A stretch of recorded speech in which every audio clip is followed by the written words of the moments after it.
Hello, folks. You just missed a plane flying through the sun. At any rate, I'm Ed Overstreet. Welcome to the Night Sky Imaging YouTube channel, where I'm imaging the sun in the daytime. The second day in a row. We had clear skies yesterday, and I had the morning to image, and I did. And the sun hadn't changed much since yesterday. It's rotated a tad, and as it does. But other than that, I don't see any more new features. The flares are small players. They may be making a lot of noise, but from a visual, photographic perspective, it's not. What do you want to say? They're not that remarkable. Um, they may be causing radiation storms and geomagnetic storms and solar winds and all of that, but from a picture, it's tough to justify doing a time lapse. So thought I'd just take a trip around the sun, take some images, process a few of them, see what I got, go back and forth between the Solar Scout and the Quark Chromosphere. Both of those are manufactured by Daystar Instruments. Great company, great support, and I call it poor man's solar equipment. Although there are some very pricey pieces of gear on their website for the high-end imager, but that's not me. So without dragging this out any further, let's head on over to the sun, and I'll show you what I'm looking at.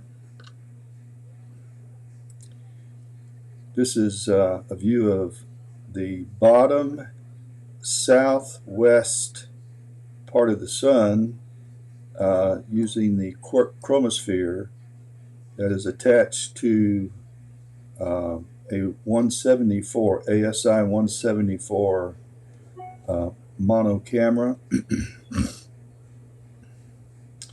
And yesterday I used another iMac, and I couldn't. My mouse wouldn't work on certain features in SharpCap, so I decided I wasn't going to make that mistake again. So I'm on the older iMac, and so I won't have that problem. And let's see. What we're looking at is a sunspot here, a sunspot here, a good bit of activity on the surface in the plasma chromosphere part. And then we have a nice filament stretching here.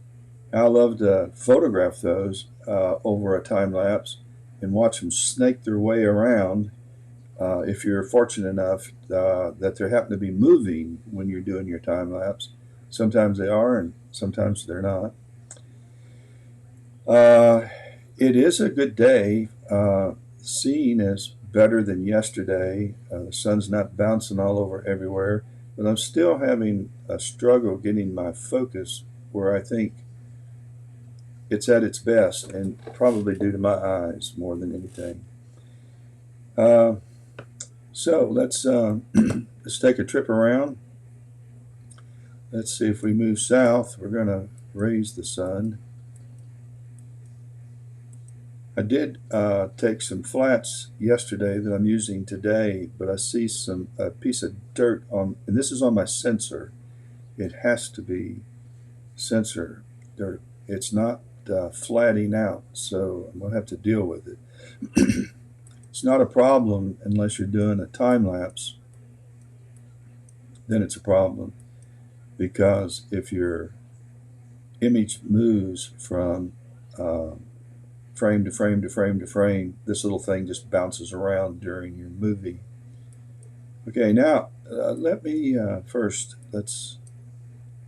move up and see the sky for a second, and let's go back over here. And what I want to do is overexpose the sun and check out whether there are any problems, or they're really more than likely flares on the okay, you may not be able to see it. There is some flaring going on right in this area, but again, it's not that remarkable. Could I bring it out in post? Probably a little bit more than what we're able to see here, but not a lot more, and certainly not, and it may not be any better in post. But what I do like about uh, well, I thought I did. I move back over here. I'm moving this telescope 16 times sidereal, so it's scooting along. Um, what I like about this area is that I have this series of sunspots and active plasma, chromosphere, that is likely, if I did a time lapse over a period of say 2 hours, maybe 3 hours, you would see kind of the ebb and flow of the plasma inside this active area. Another nice filament. This may be the same one I was pointing out over here on the other side. But let's bring up the let's do this again and bring up the exposure some and see if there's, well, let's bring up some of the gain along with the again, there's a few spicules that are one here and one here. They're just little spurts of hydrogen flying around, and it's actually a nuclear explosion, but they curl right back. Gravity, I think, is what's causing that, the sun's gravity. And here's a little flare, but it isn't much. Again, it's just not that remarkable. So back to, let's go down to, while we're viewing this, let's go to 100 gain roughly. But I do like this region. So I will come back and take a picture of this, and we'll process this in AutoStacker and in IMPPG, which are, good night, Edward, wrong way.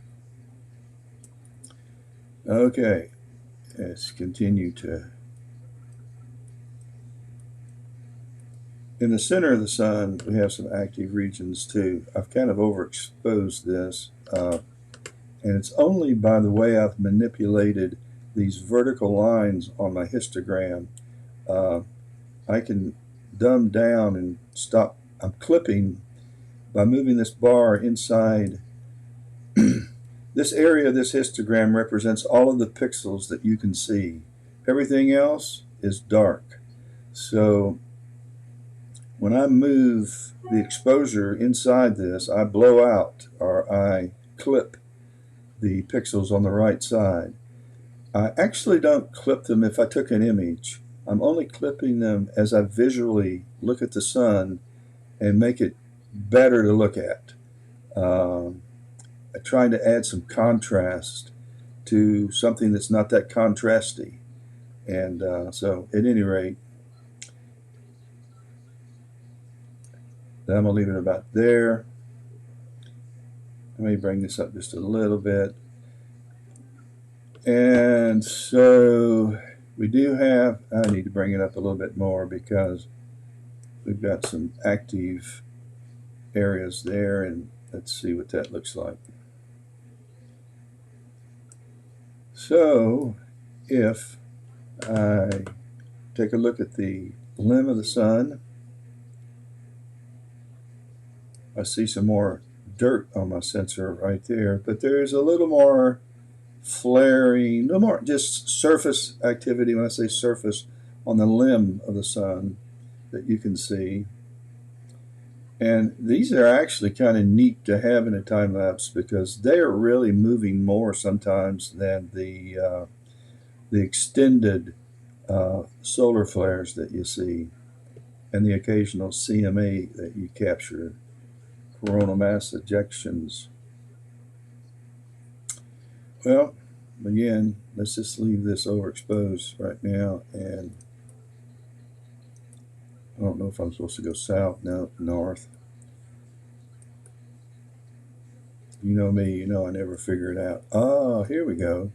Now, this is more like something that you're looking for, provided that you've got some activity on the surface as well as the limb, and you don't. We've got a filament right here, and this isn't a spot, it's the sensor dirt. So time-lapsing this would be unremarkable as far as the sun's chromosphere is concerned, but the limb would be better than anything we've seen so far, but really not great. This better. And I have a feeling that this is going to look just like this 3 hours from now with very, very little change. These on surrounding it will change some, but I'll bet that looks just like that. And the only reason I'm saying that is earlier this morning I got up and I looked at, I went to the Gone NSO website and I took a look at the sun and what was going on, and that was there, and it looked just like that. Okay, let's see which way to go. I think we go north again. Yeah, right off the bat, we don't have anything on the surface. Oh, well, we do here. So right, I can make this pop a little more.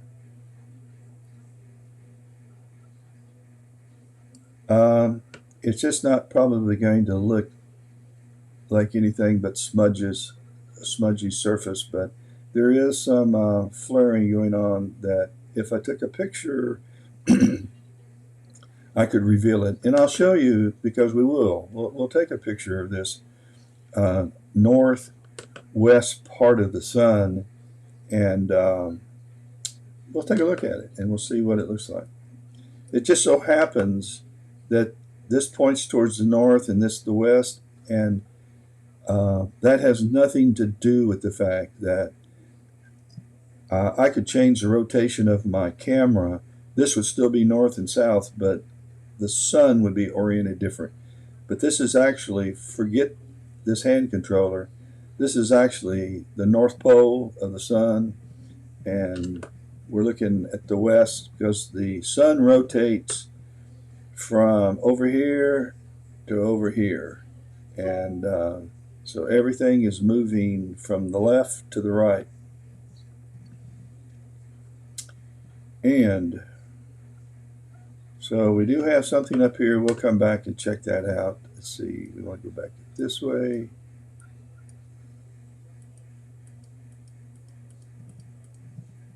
I really need some more flats because whatever I took just doesn't look that good.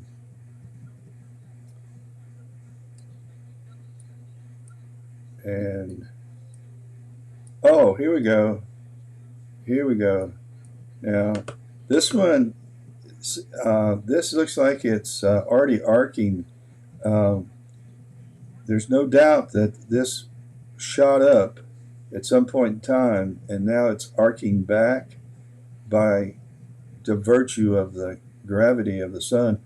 But to put this in perspective, the Earth, I'll bring this over here, the size of the Earth is going to be smaller than this box.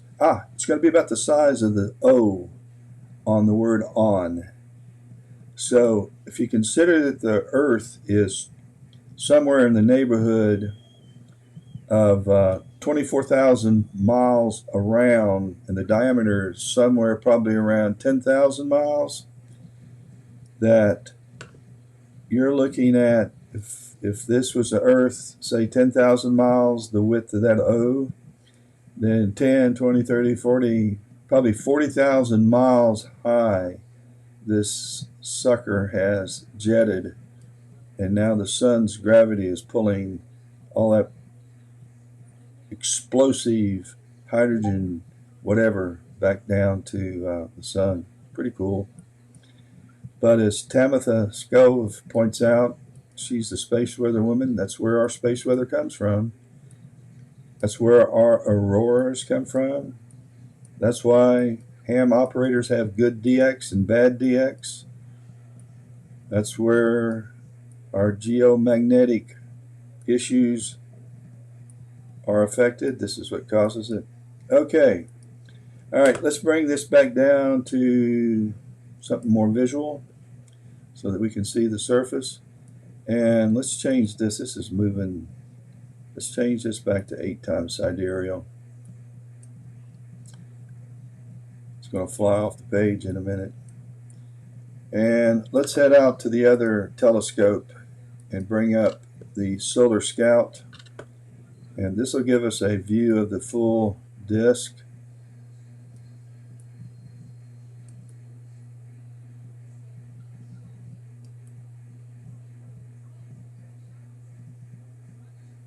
These flats are better.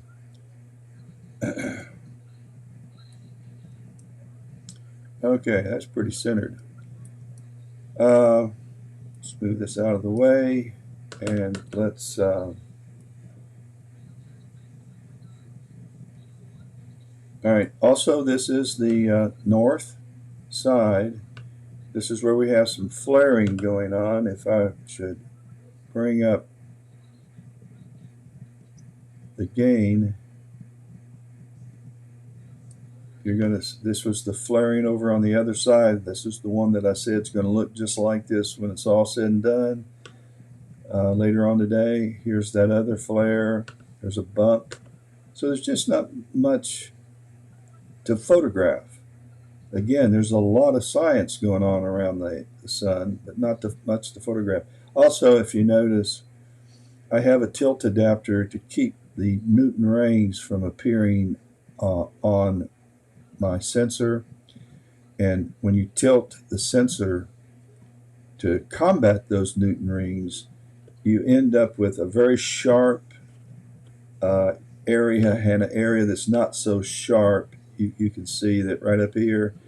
If I took the tilt adapter off, I would have a very defined and sharp disk, but I would have these banding lines going through called Newton rings. It's a product actually of the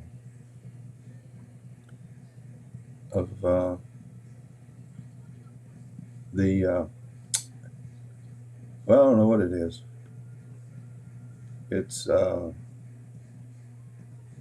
lost my ability to put what I know's going on into words, which is part of the problem coming with 79 years of history. I keep saying that. Can't believe I'm 79 years old.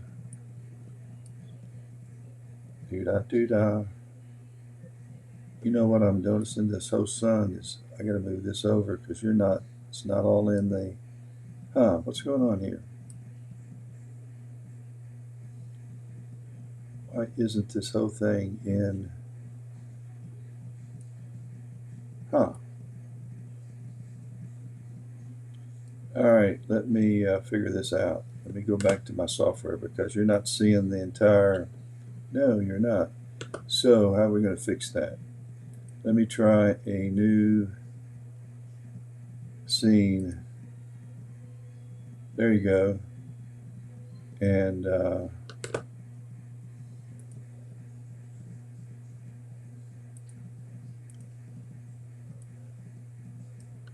I don't have a GoPro there. I have Fat Ed. And so we need to figure that one out and zoom in on Fat Ed and make him less fat, which isn't possible. Okay. Now you should be seeing the entire disk.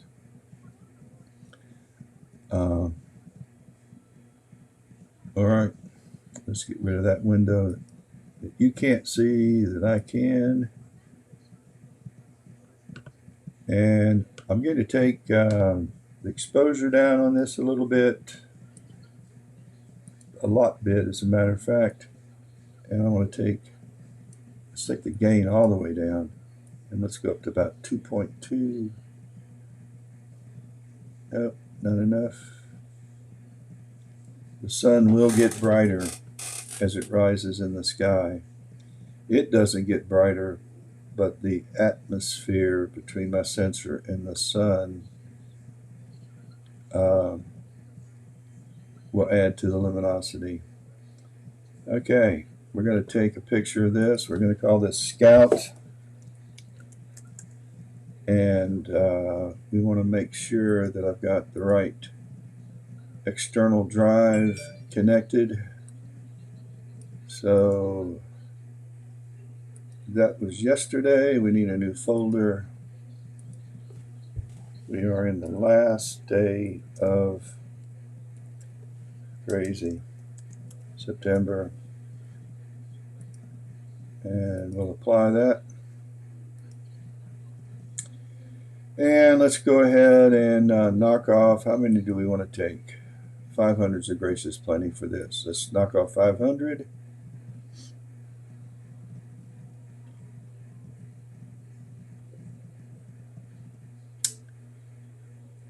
I mentioned yesterday when I'm imaging one region, I like to take maybe 5, 6, 7, 8 at a time, spaced a little bit apart, because the scene conditions, the wind, everything fluctuates from image to image. And even though you're not moving the telescope and you're looking at exactly the same region, more often than not, one of the series will be better than the rest. And so it isn't always noticeable until you start processing, and then you realize, this one is a whole lot better. So it involves more hard drive space, but think of the expense you have in your gear. So what's hard drive space? You buy it. All right, we've already taken that one. I'm taking another one. I don't have to look any longer to see if it's 500. It's automatically 500. If I had picked 1,000 and I'd click on quick capture again, it would have taken 1,000 the second time. Whatever you took in your prior quick image selection is what's going to appear until you change it. So that's down. And we're going to take another. Also, what's so fascinating about the sun, besides the fact that all of our space, our weather comes from what's happening right now on the sun. So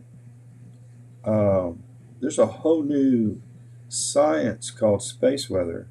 It's really not that new, but there's so much more emphasis being placed on it because our life on Earth depends on our understanding of what's happening and what can happen, what probably will happen because of what has happened and the effect it had when it did happen. Forget that.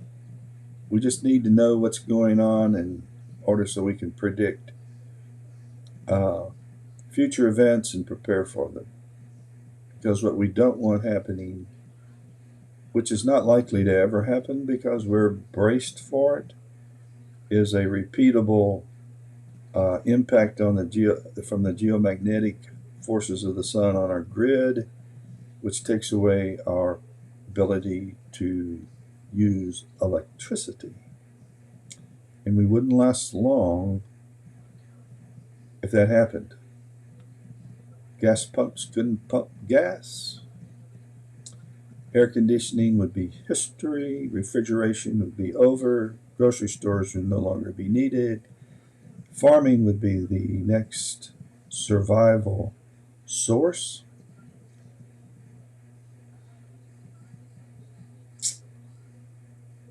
They're not prepared to live off the grid. Airlines, communications, cell phones, the nightly disappointing news. All of that would be history. Let's take another. And while we're taking that, I'm going to open up AutoStacker. Again, I'm still using the same very slow Dell Windows computer. The only thing that's fast on here is the external hard drive that I use. So let's open one of those, and we need to go to the D drive. Don't need to do that. And to the 30th. Scout. And let's take the first one.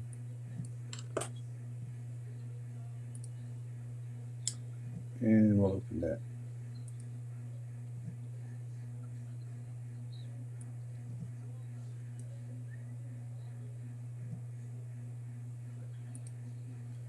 While we're doing that,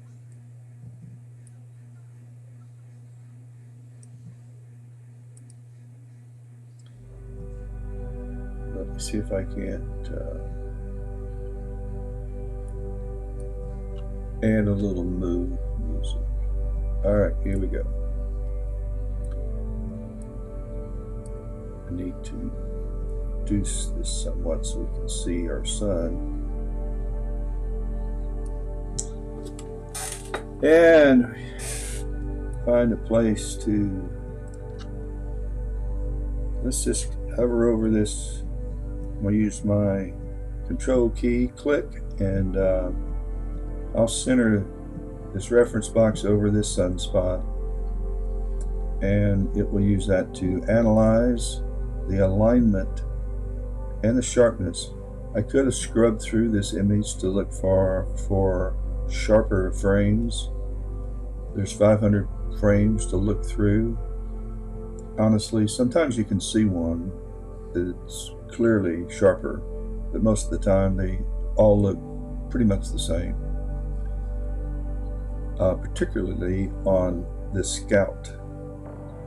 Where I do notice it is when you're zoomed in, say on the 174 camera in the Quark Chromosphere, yeah, you can scrub through those. So there's no point in waiting for this slow computer to do its thing. We'll go back out and take another quick capture.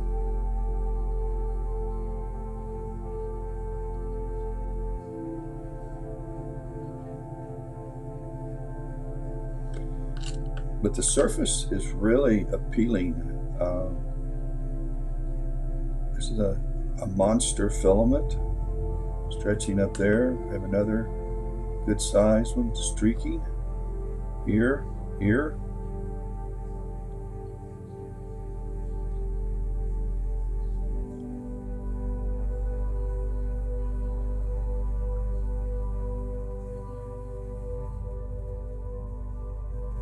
Pretty cool.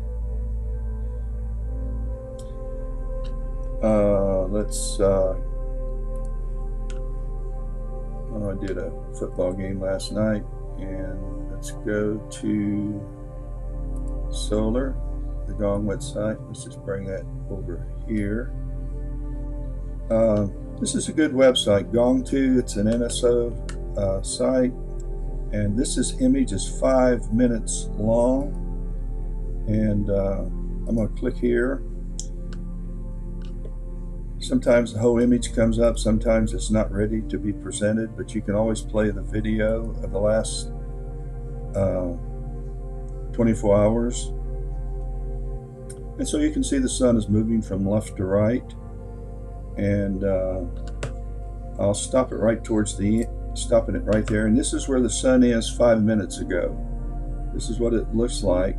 And so let's compare that to my image, and there it is. We'll go back, check this right here out, and then look for the same thing.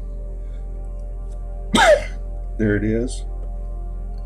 And then we have this filament, this filament, this filament, in this area, and there's that bump and this bump, and there's this arcing flare. And we go back, and there's our view of it. Real life, real time view of the sun. So let's do another quick capture.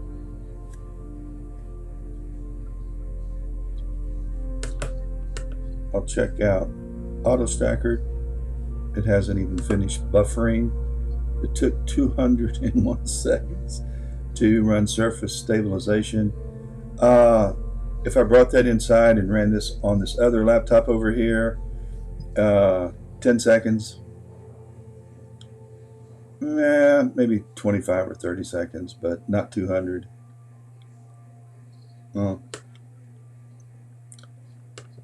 It's all about processor. But I have old laptops that I keep outside. Now, they don't stay out in the weather. I'll tell you where they do stay, though. I don't bring them in the house. They're outside. I don't know if you can see it. I don't know if it's going to be visible, but this is outside camera, I think. Oh, see this old plastic box here? I got a lot of gear in this box. It's down at the bottom. And this is where I put the laptops, cables, and counterweights and stuff, and that stays out year round. I don't carry them in the house anymore. Here's the laptop that's covered up with the towel, and underneath this is another laptop that's folded down because I'm not using it, connected to this telescope, and then there's another laptop here connected to this laptop, and on top of the laptop that's laying down is this laptop that's connected to this telescope over here on the right, which is the solar scope right here. So there's you can't tell, but there's the solar scope, and yeah, you can. This is the Scout on top that we're looking through right now. There's a telescope on top. It's not a good view, and then underneath it is the 65 EDQ, which is the Astrotech 65, and that's the 174 camera, and that's the 1600 camera. This has the Quark Chromosphere underneath, and then the Solar Scout has the Quark built in. Anyway, thought you might be interested. Let's go back outside. Outside here. Finished. So now we have to place some points, that alignment points, and I'm going to pick, say, 100, and no, I'm going to pick 200 on this, and you can change the amount. You can manually put these on if you want, and put them where you want to put them, and that's probably all that you really need to do. But I'm going to clear it. I'm just going to let AutoStacker place the grid automatically, and so it's figuring out where to put them. And I also always have multi-scale and replace, because if I added a few and then I do the manual, I don't want them all. So I want to replace what's already up there, and I use multi-scale so that it will place alignment points not just on the disk, but out here in the sky area, because I know I have some problems that I may want to try to pull out in post. So that's the reason why I do that. Now, this is telling me, and it's a lie, but it's telling me that if this is 0% of the frames, and each one of these lines represents one of the frames in the video.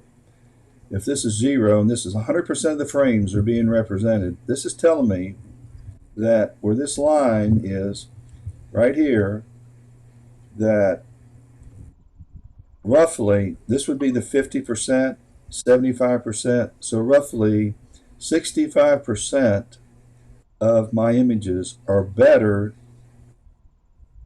are in the top half, because this is the top half. So this is the bottom half, this is the top half of my image. So roughly 60% of my images are in the top half.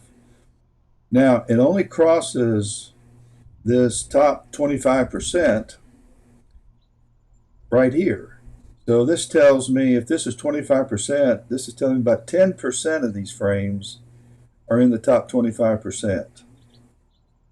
And those are towards the end of the image. So it got better towards the end of this frame. So you can actually see what I was talking about. One reason why you may want to take like 5 images in a row, because the scene actually got better towards the end than it was. I didn't change sharpening, I didn't change anything, I just the sky.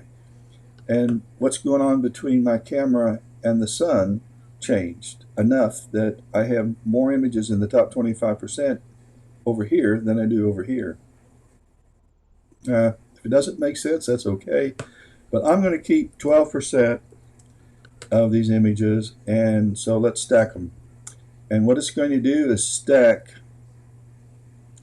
12% of the frames. So it's going to pick some of the, what have I done? Oh, there it is. It's going to pick some of the better frames, maybe the top 25%, and it's going to stack them into a TIFF file. And then I'll pull those into another software program and see if I can't make an okay image. 10% of 500 is 50 frames. Will 50 of these frames stacked to make a good image? You betcha. You don't need 10,000. You just don't. The more the better, particularly planetary. But with the sun, it's bright, you don't need them. That's what I found out. In fact, there is a law of diminishing returns. You can take far too many, it takes far too long to process, and I don't think there's a significant difference in what you visually can see with your eyes and manipulate with your computer to render a good image. I can't do it. So, all right, it's going to take maybe 10 minutes for this, or 5 minutes for this to happen. It's already taken, um, let's see, we got 4 or 5 minutes already into this. So it's going to take, what's going to take a long time is stacking, although we're not stacking that many. So let's go back out to, our planet and move much. It's moved a little. Let's take another quick capture. Then we're going to go back and we're going to take some captures with the Astrotech 65 EDQ refractor and the Quark Chromosphere. And so we're about done. We're at 400, 500, done. All right, so I'm going to change this now to Quark, just so I'll know. He'll create a folder called Quark, and I know that. And we're going to switch cameras to the 174, which actually SharpCap is now switching telescopes. So we have a whole new view from a different telescope. And I'm just going to stay here, and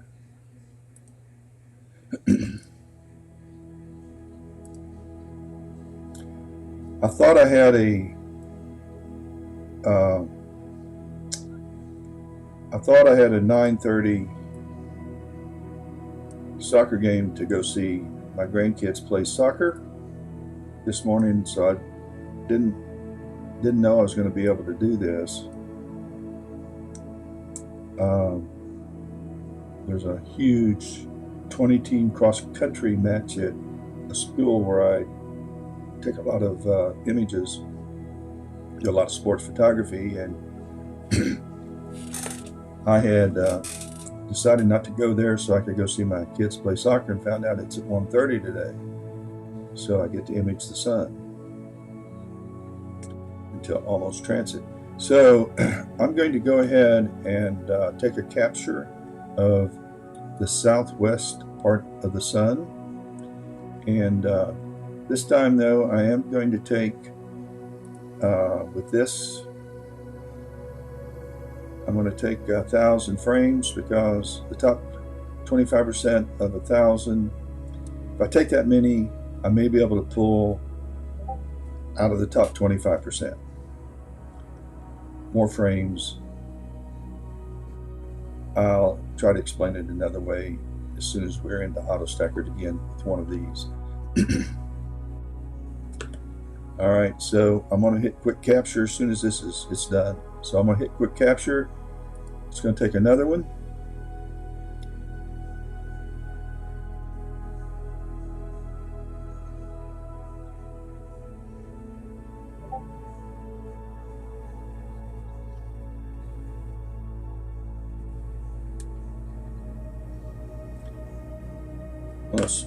While we're waiting for that to finish, I do want to go see something.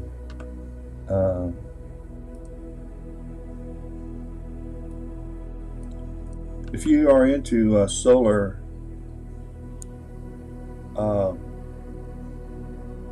space weather,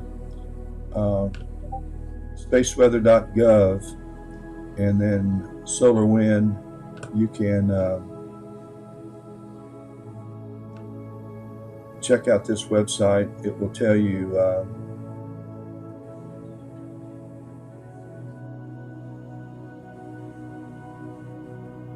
and there's nothing really remarkable going on. Yesterday there was, but there are no, everything's in the green. Radiation, the geomagnetic field, and the solar storms, everything is in the green, so we're not in fear of anything. And then over here, if you want to see where the aurora is, you can see where, if you were going to image the aurora, where you're going to need to be able to see it.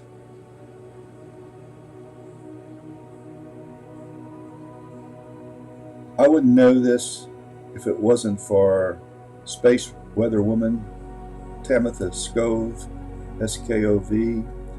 Everybody that loves the science of the sun needs to, now that's really pronounced. This is the corona mass ejection. There's actually, the sun is behind this filter that blocks it. So all you're really seeing is the rim. And if you play this video, you saw one jet out over here. So in the last like hour, 2 hours, let's see, when is this? From the last hour, there's been one CME right over here. And of course, this is the last hour of the sun. And we're right now imaging over here. This section right here, that's that filament.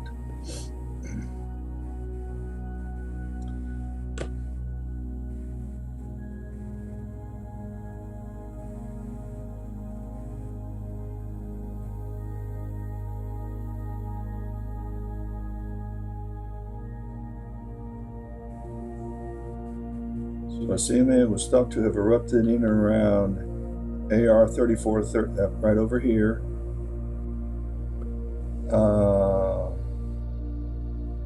Oh, that was one on, that's old news, September 22nd. All right, let's go back to where we was. Wonder where we are with AutoStacker.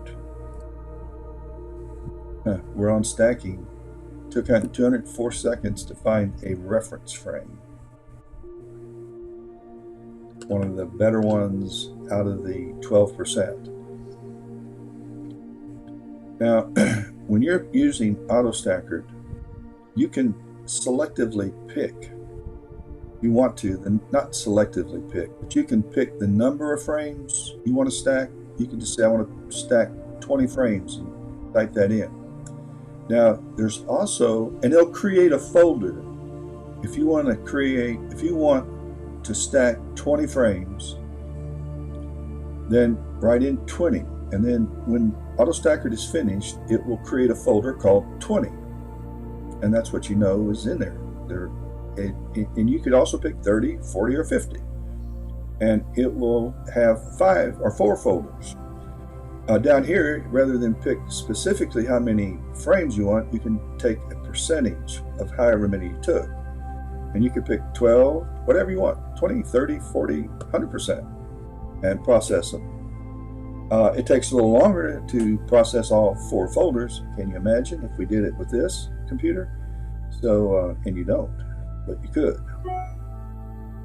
But you could grow a beard waiting for it to finish.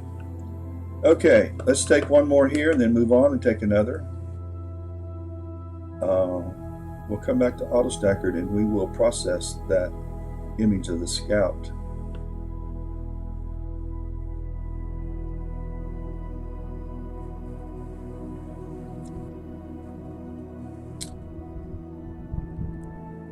I had to turn off that outside camera because I hear the wind blowing on the camera. So let's turn this off.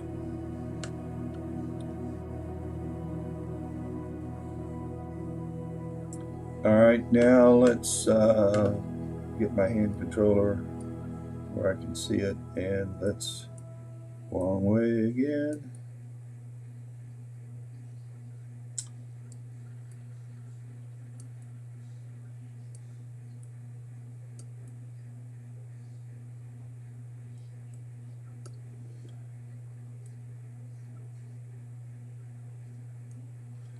Yep, come back here.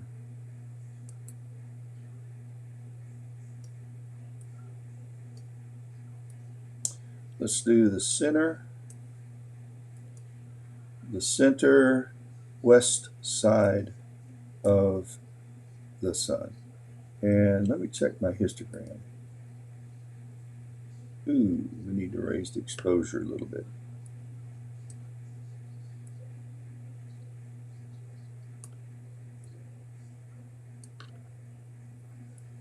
Not that much. Okay. That's where we need it. All right, so, but visually, it looks like a train wreck. So what we're going to do is restretch this and no, we're not going to invert it. It still says I'm clipping. How could it be? Yep.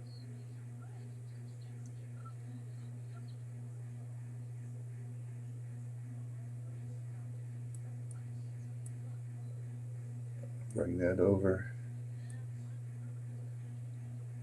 Bring this down some. Bring that.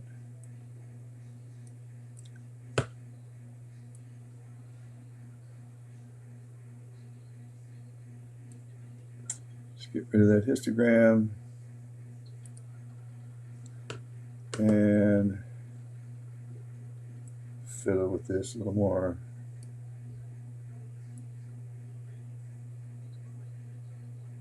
And we'll leave it there. Okay, let's take another 1,000. Let's take about 4 of those here. Let's check AutoStacker. We're stacking. Okay. Can you imagine doing a time lapse and have a couple hundred of those to do? As a time lapse, I usually have 200 to 300 videos. Nope, I can't imagine. And I won't do it. All right, we're done. Let's take another one.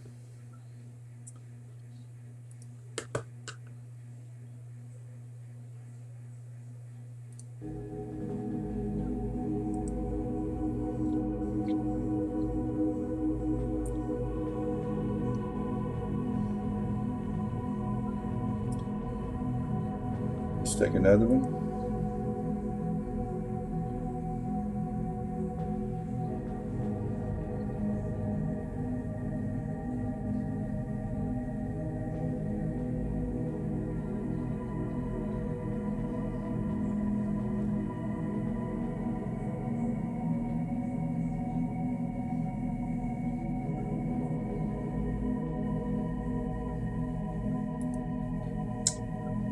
take one more.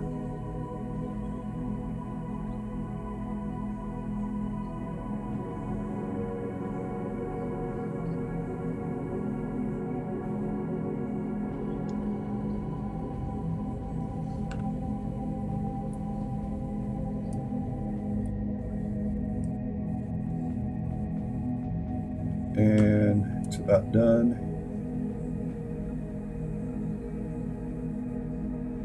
Let's take another one. Let's drink some coffee.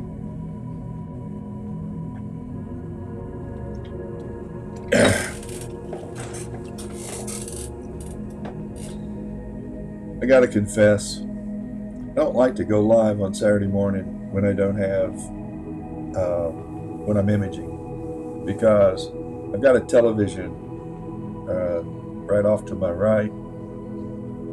Saturday morning is Batman. Right now the Bowery Boys are on, and I enjoy those shows on Turner Movie Channel. Guilty as charged. So I like to listen to them, and it's goofy. But Batman, it's for real. That's not goofy, that's serious stuff.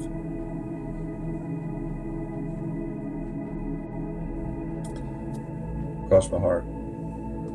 Hope to die. Okay, we'll move to the northwest side of the sun and take a picture. Just curious, where's AutoStacker now? It's stacking still at 94%, 95%. The rest of it will go pretty quickly, so as soon as that's finished stacking,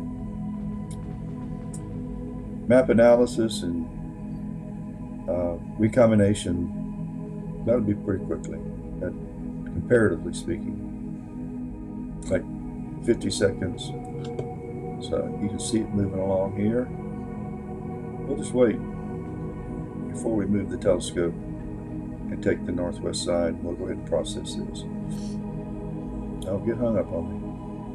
Get going, get going. Bingo. 18 seconds. What are you doing? Stop thinking. Done. It's done. It's done. Come on, come on, come on, come on.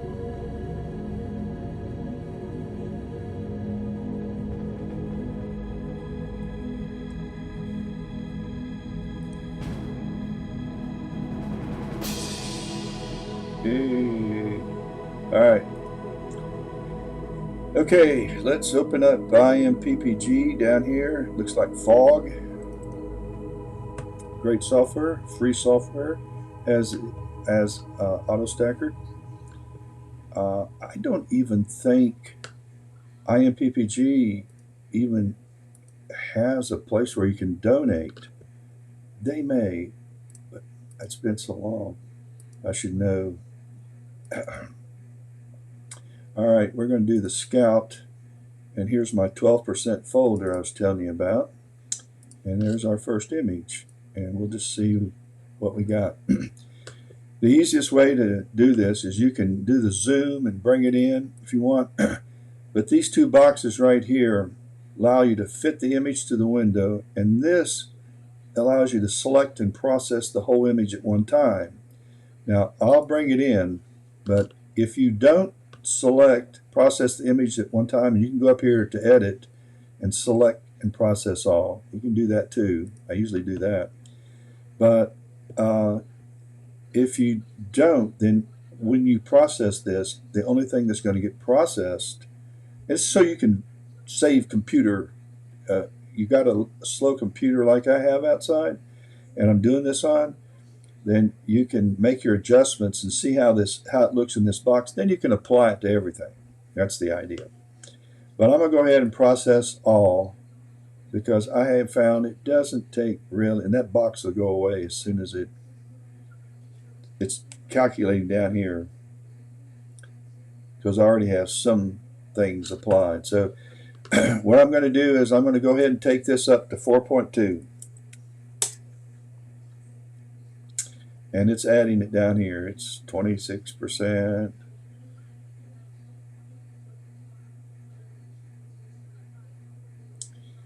And this is deconvolution.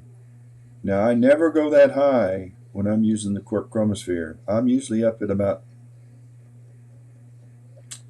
2.2, 2.4 is about my limit on deconvolution when I'm using. It's up to your kit, what you're using. So let's bring in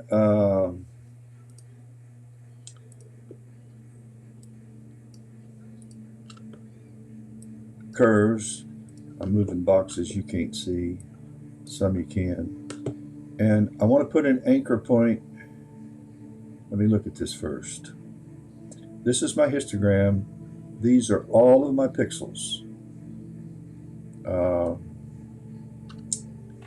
So I'm going to put an anchor point. Let's see, that's there. I'm going to put an anchor point about right there, and I'm going to drag this up.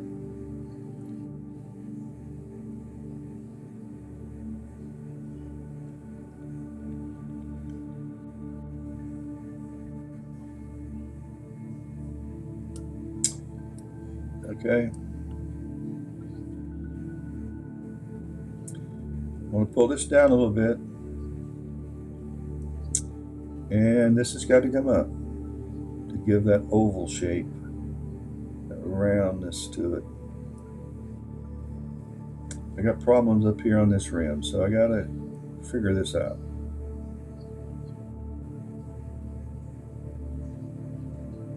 Again, I'm fighting the tilt adapter that keeps this area sharp and makes this very difficult to manage. Actually, I'm not going to be able to do a whole lot to affect this in a positive way, so what I'm going to do is just leave it at that. I'll bring up unsharp mask to about 1.45, and the same here in 1.4 is a gracious plenty. Too high, but whatever. And so there you have it. You do see the arc we were talking about a little better here. And then I would take this into Photoshop or PixInsight or Lightroom, and I would colorize it, is what I would do. And I colorize it by bringing up curves similar to this, convert it first to a RGB image, and then I bring the red curve up, the blue and the green curves down to suit your sun color. Let's go back outside and take the northwest. I don't need that. Let's take the, no, we're in the middle. No, we already took the middle. So let's go up. Nope, wrong way. Already took that.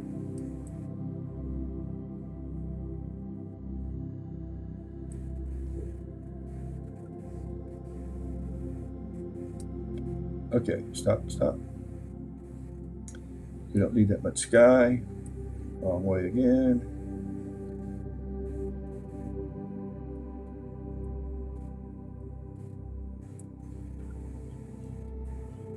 I'm having a hard time.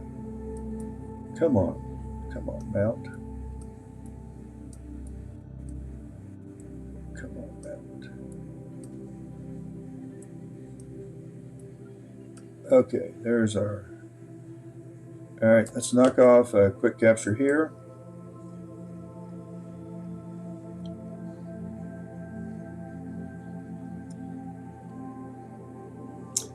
And while we've knocked off a quick capture, let's go back to AutoStacker and let's open up. We don't want another scout picture. We want to head over to the Quark, and let's pick one of the first ones. And it's trying to find it. And it's now not responding. It's just clocking. I'm taxing this computer.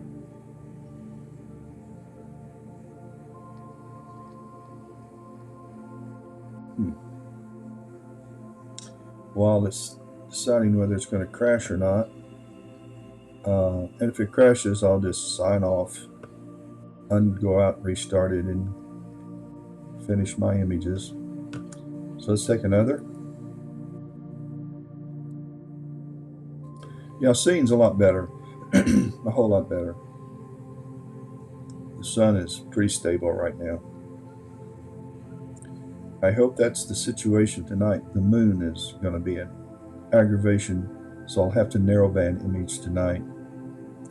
I'm going to narrowband image tonight live something,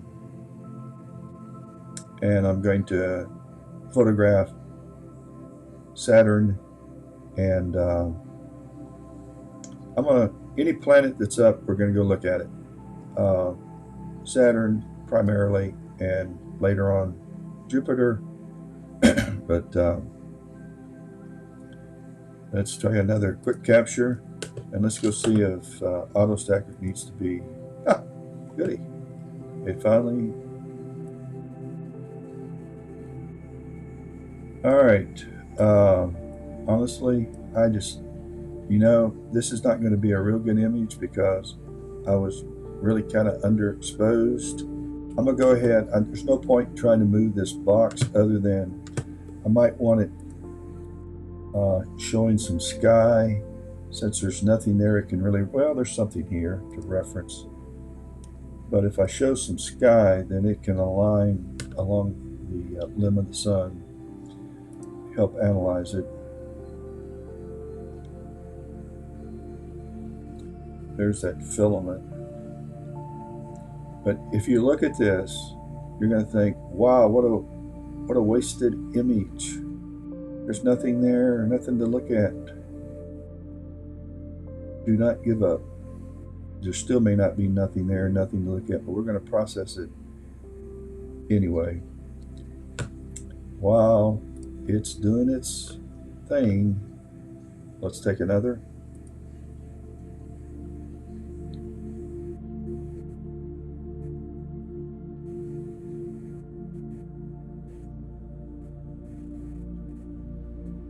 I know the Bowery Boys just went off. I don't know who's coming on, but it's the Saturday morning double feature.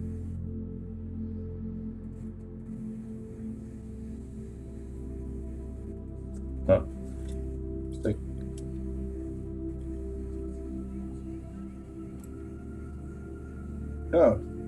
yeah, it's off.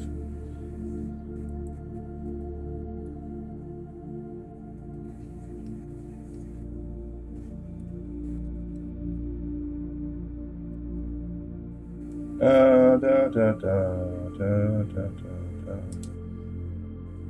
12 o'clock, USC plays Colorado. I'm going to have to watch that. I'm a prime time fan. I love Prime. I get to watch an hour of it before I have to head to soccer.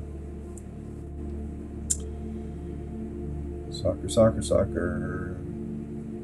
I got two grands that play soccer. They're outstanding soccer players. They're on the same team. Love to watch them.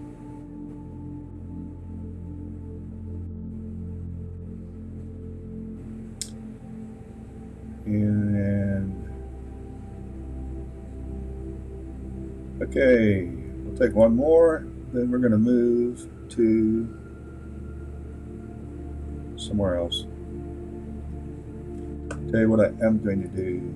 This is a image is taking up a lot of RAM memory. I'm going to delete that. Maybe that'll help speed up. It's still on. It's having a hard time doing surface stabilization on this data. AutoStacker's got its. I've given it a challenge. It's a very unremarkable data set to work out. So but it's brilliant software. Emil Krykamp, who developed it, like 2 years ago, right towards Christmas, he did a live video on how to use it. I learned a lot from that. And that video, if you go to Woodland Hills, they're out in California, great place to buy your equipment from. They do a video every Friday, I think, and so if you go out there and find that video, he really does explain things in AutoStacker that I wasn't aware of. I've forgotten a lot of it too. I need to go rewatch it because I'm sure there's some things I'm doing wrong, and I probably have misspoken about some things that I use. Which isn't a good thing for someone that's on YouTube. But at any rate, I don't know what the name of it is, but it's Emil Krykamp. He's the author of AutoStacker, and he is he also mentioned 2 years ago that there was a new release, but it's not happened, that they were trying to, and there were new features that sounded lights out.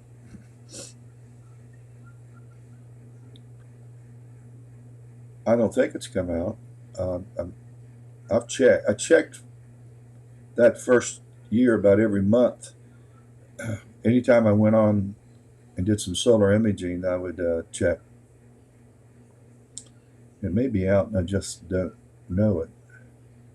It's been a long time since I checked for updates. Okay, so we've got the northwest, wrong way again, part of the sun. And now we're going to do the north pole of the sun. Sometimes there are filaments that go on the north face of the sun that go clear across, the circular filaments that go clear across. Not sure why that is. Haven't seen one in a while. So we're going to take another. What I should have done that I didn't do, it would have made it easier for me, was to have changed this from Quark Southwest, and then put all the ones that I took in the Southwest in one folder, and then change the name Quark West, and then Quark Northwest, and then Quark North. And so I'm going to change this now, and North. So it'll create a folder called Quark North, and I know I'm taking the top, probably 40% of this. We're probably looking at 35% of the sun right now.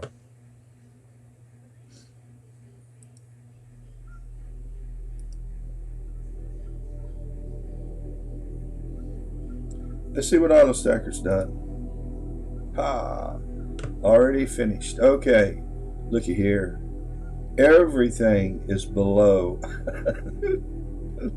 Hilarious. There's only, let's see what frame this is. I'm going to click on it, and it'll bring it up here. So this is one of the better frames. I guess you can see that. Let's go over here and click here. Watch this scrub line change when I click. Let's say we have series here. So here are,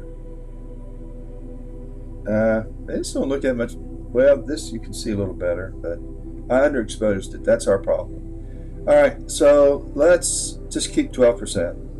Let's place a grid, and this time we're going to have the grid. We're going to do 104.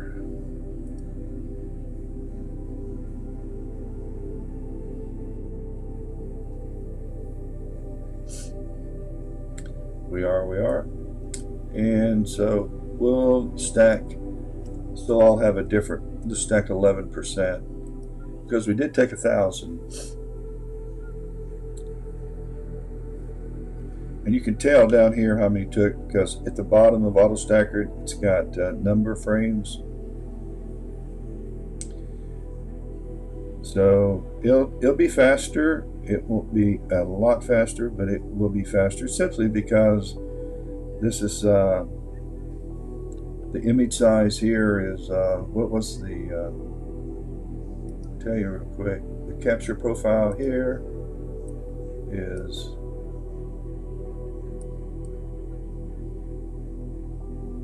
capture area is 1920 by 1200. It's a much smaller file size wise, and the Scout with the 1600 is 4500 by 3500 or something. It's a much larger file. It's going to take longer to process those. Okay, let's take another in the Quark North.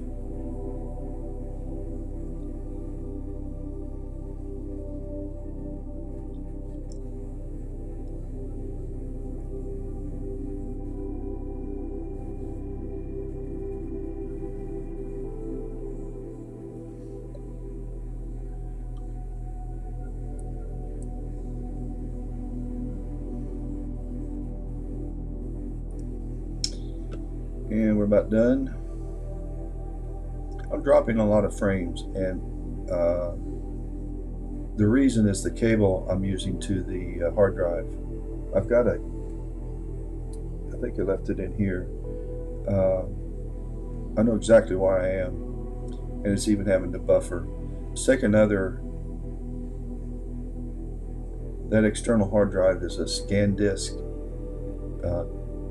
5 terabyte external hard drive, and it is quick as a whip. I now have one for each of the outside computers. They're little old tiny things too. They're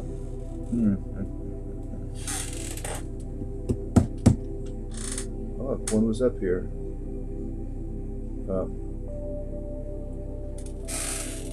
They're about, I don't know if you can see this. No, you can't. But I had one up here. They're not very big. I'd say an inch, maybe 2 inches, 1.75 inches by 2.5 inches, and they're probably 1/4 inch thick. And let's take one more. Let's go see where Auto Stacker is. We're already down on stacking. We're making great progress on this pitiful image. At least we know this is exposed better.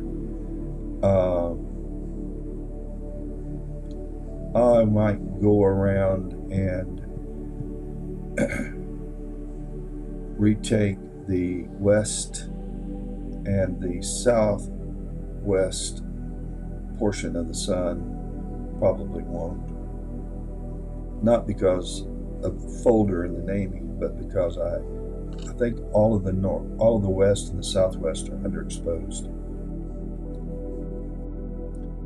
That's a newbie mistake, not to check your histogram before you start imaging. Okay, wrong way again. Let's move over to the northeast side of the sun.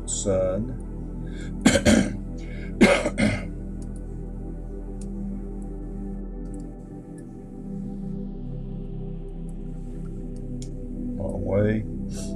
I haven't gone the right way yet all morning. I want to go up and I end up going down. I want to go east, I end up going west. Okay, we're going to stop right there. Now I want to go west, and I do. Check that out. I got it right. Alrighty, histogram looks acceptable, and we're going to change this to north, Quark North. That's going to be northeast, And let's knock off 1,000 of these.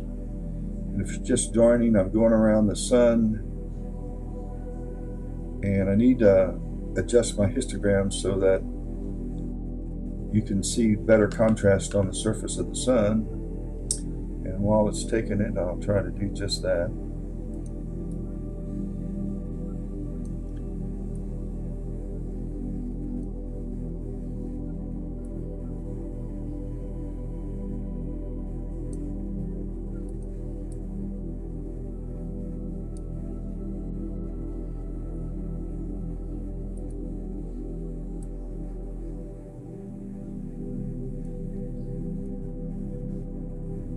Yeah, if it's worth fooling with.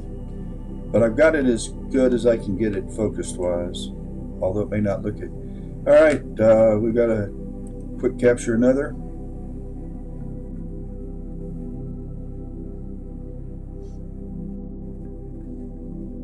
Let's check auto stacker and see where we are. Hey, we finished. I knew it would be quicker, but all right, let's just close it out. We'll bring it up again. We do another one. Let's bring up IMPPG, and let's go find that file. The pitiful file, and so we want the Quark, and there it is. Can it be salvaged? So we want it to fit the screen, so we're going to go up here and fit the screen, and we want to process the whole thing at once, so we'll click there. Before I do any adjustments over here, I got to make sure I've got an image. So let me go up here, and we're going to have to bump this up. Yeah, I can make something out of this.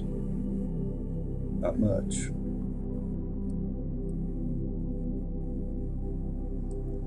Nah, just if you don't have the exposure fairly close, it's going to involve having to crop this, because in order to bring out some of the detail over here,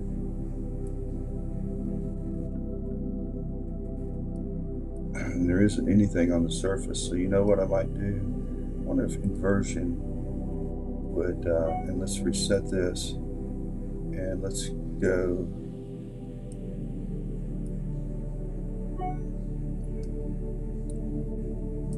to an inverted curve.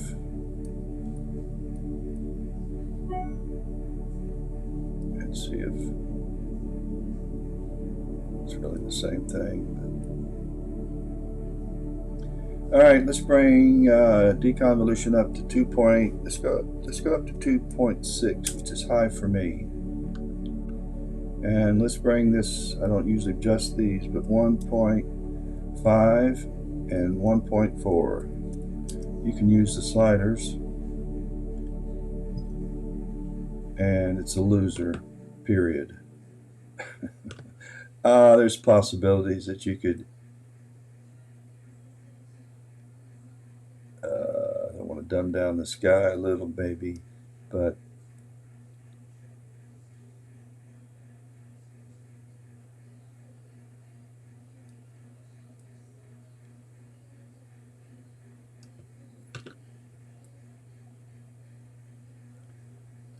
I'm sacrificing all this over here just to get something there, which would involve a beastie of a crop. Oh, anyway, I'm not going to play with that any longer. It is what it is. And let's just close out of this, because I sure don't want those settings. And let's see, let's take another quick capture. I don't know how many I've taken of the northeast.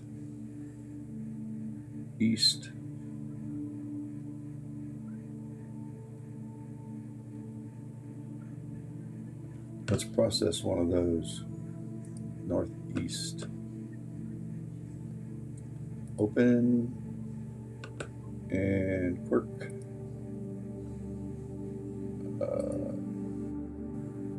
Oh.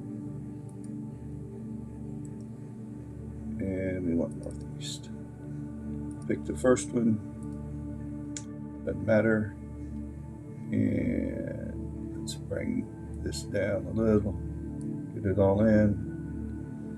Let's go ahead and analyze it, although scrubbing through it might have helped. There's nothing to really see. There's just not much on the image. We do have this. So let's knock off. Nah, we're done with this. I want to change. We're another jet.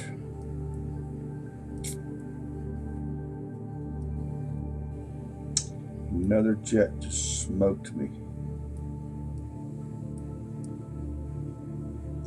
And so we're on the eastern side, so let's knock off 1,000 here.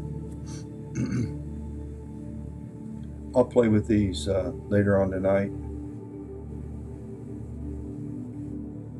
when my capture sessions are already started, and I'm waiting. And I'm going to image tonight. Skies are supposed to be good, so if they're supposed to be good last night. When I got home from photographing a football game, it was all cloudy. I told some friends of mine on Discord that I was going to go load my AR and my Glock and go out and shoot the clouds and the moon for ruining my night. Another capture. I mean, the telescopes were all ready. As a matter of fact, I can remotely control them I could have started imaging from, but I was too busy taking pictures to do that. But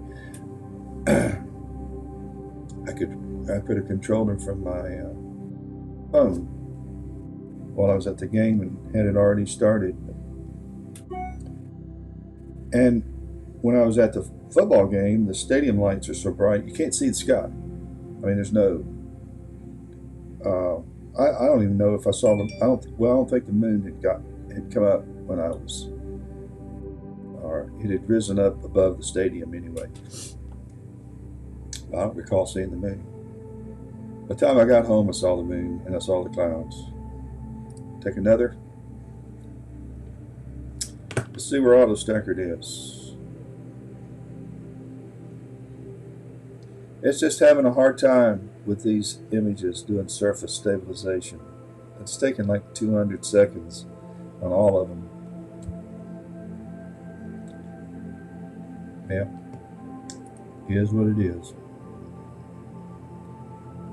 But that again, that's a very slow, that's a 10-year-old Dell laptop out there, about 6 or 7 years old.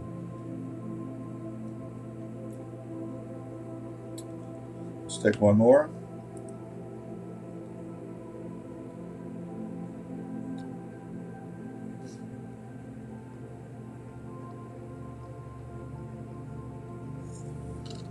$500 down, 600, 700 down.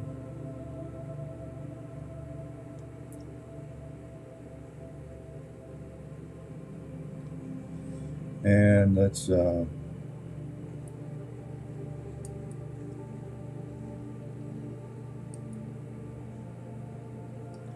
wrong way again. Now we're going to do the southeast.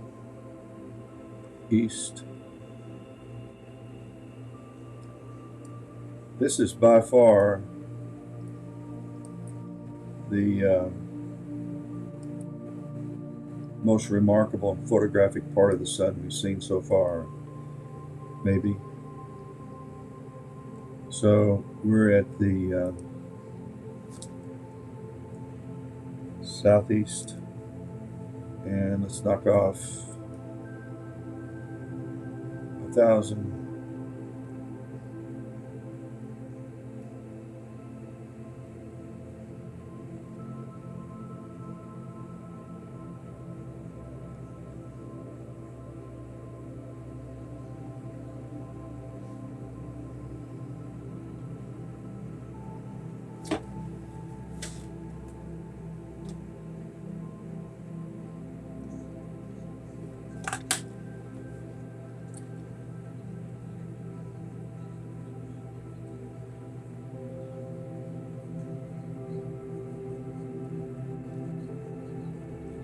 And it's off. Knock. Can you talk? Knock off one more, and then we'll do the south pole of the sun,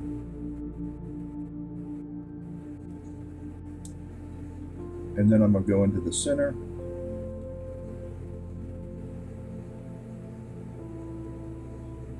and see what's there. Probably change the capture area.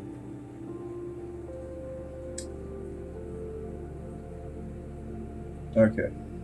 Now I have no idea which way to do this. Let's see.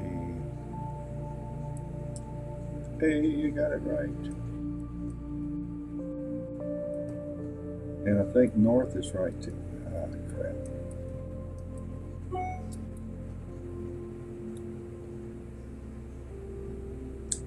This is pretty remarkable here. I like this. Let's see. Alright, so we're on the South Pole. And let's take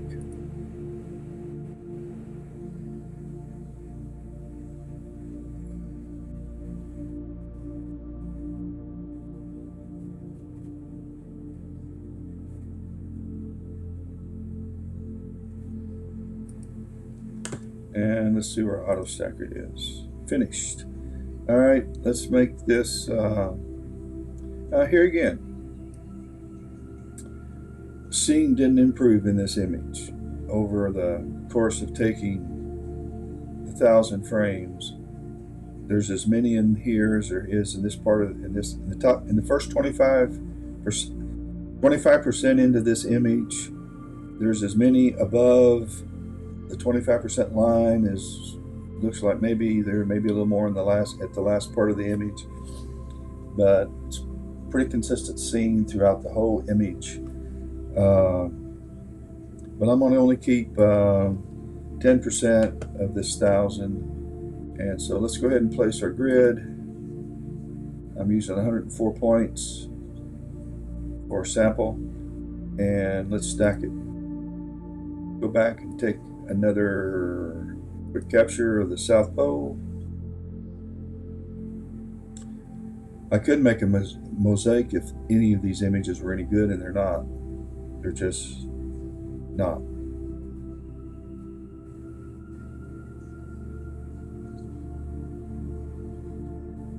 Oh, they'll be better that we got the exposure right on. But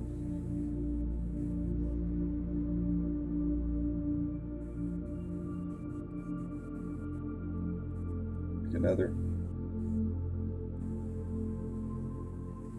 I hope everybody has a great weekend, a great Saturday. If you follow football, I hope your teams win, unless they're playing my teams. I'm going to watch the prime time at 12. He's taking the field right now. Got his $79 pair of sunglasses. Catch this. A friend of mine bought a pair of sunglasses off of the website. Primetime sunglasses went on sale last week. After the win over Colorado. No, after the I think after the win over Colorado State, and he was made fun of because he wears sunglasses all the time. He sold 3 million pair in the first week at $79 a pair. A friend of mine bought some. That's how much I know that's how I know they cost that much. He sent me his receipt. As my daddy would say, fool and money soon part. Let's make another capture.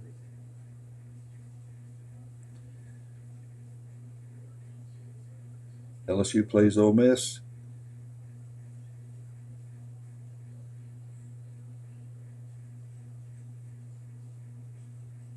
Do.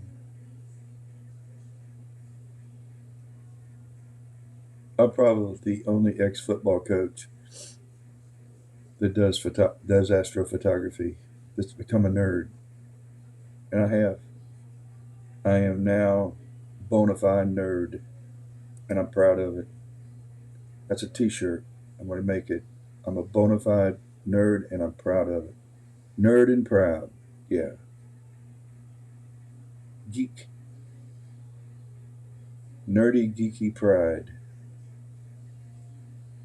Geeky, nerder. Yeah. Whatever. And sell them for $79. Sure. And 3 million in a week. Yeah. Only prime time to do that.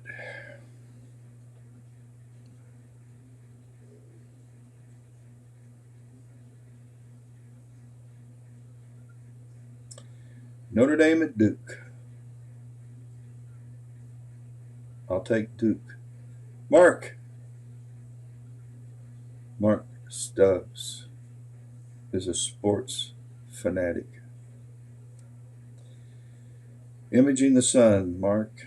Let's take another, and let's go see if Auto Stacker, it's stacking, so it's not done yet. So let's go back, and we're about done with this. And so wrong way. Let's see what we got in the center area of the region of the sun, if there's anything remarkable. Only remarkable. I'm going to go over here. Wrong way. I'm going to go over here. Yeah, let's go ahead and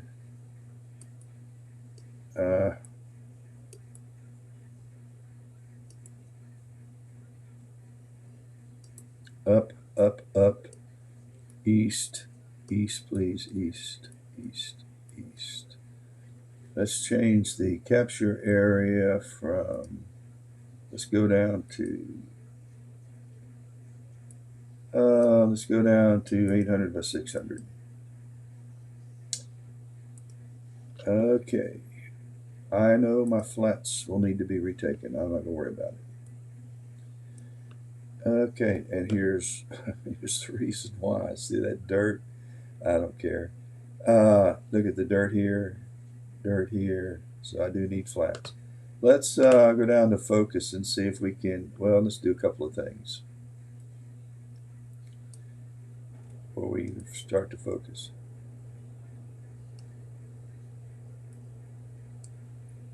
Let's see, we want to go west a tad.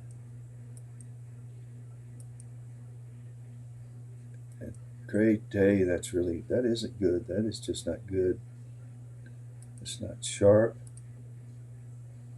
Maybe we weren't focused. That's a little better focus. All right, this is going to be Quark. And it's 600 by 800.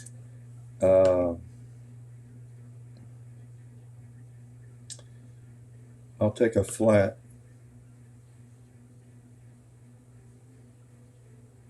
and save it, and then I'll flatten this out. So I'll show you what I'm going to do.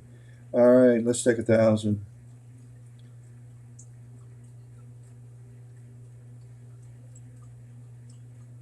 And let's take another 1,000.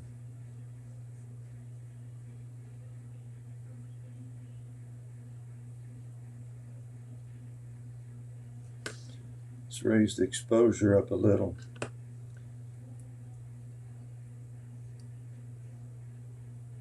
little more. And let's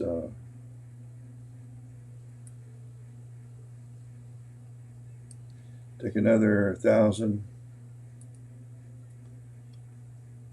I've got to remind myself not to use the first two because the exposure was terrible. Let's take another capture. I think the sharpening has to go back the other way too. Yeah.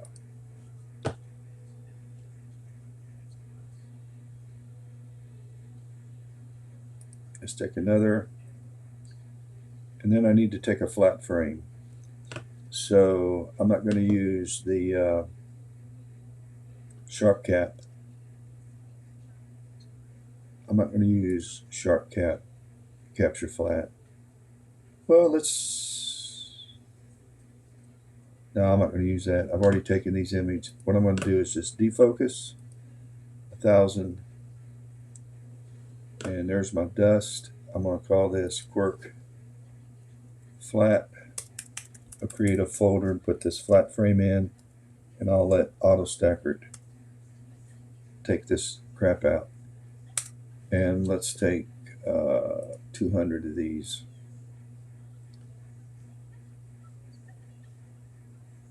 Let's take another 200. So when you defocus, all you see really is the dirt on the sensor. Anything that's this dark and precise and contrasty is actually on your camera's either the mirror, I mean not the mirror, the glass protecting the sensor. And I'm afraid this is on the sensor. I don't clean it. I don't clean the sensors anymore of Astro cameras. You can also see some of the banding that comes called these Newton rings that's in this image that will be removed with this flat. But I've got a tilt adapter on there to help combat that. This is dirt that's probably on the Quark Chromosphere or on the IR UV cut filter. And this is further out, this other dust is further out the optical train. So it's probably on the other end of the Quark. Nothing on the element of the refractor causes any of these problems. You don't see that. It limits light, but you don't see the effects on your optical train that you do with the Quark and you do with the camera sensor. That's all. That's this stuff. Okay, let's bring the focus back in. I usually in focus 1,000 or 2,000 steps before I I'm going to go ahead and reset this a little bit.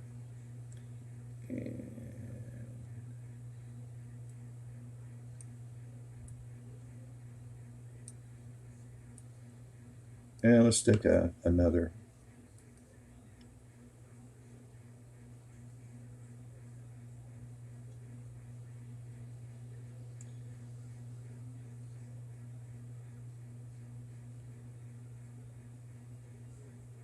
Did you, Mark? Well, if it wasn't for my sports photography, no, I would still be watching sports, I suppose. There's nothing else on television other than Saturday morning Batman and Bowery Boys and some of the detective movies, hokey detective movies that entertain me anymore. There is nothing on television I watch. Can't. Let's take another.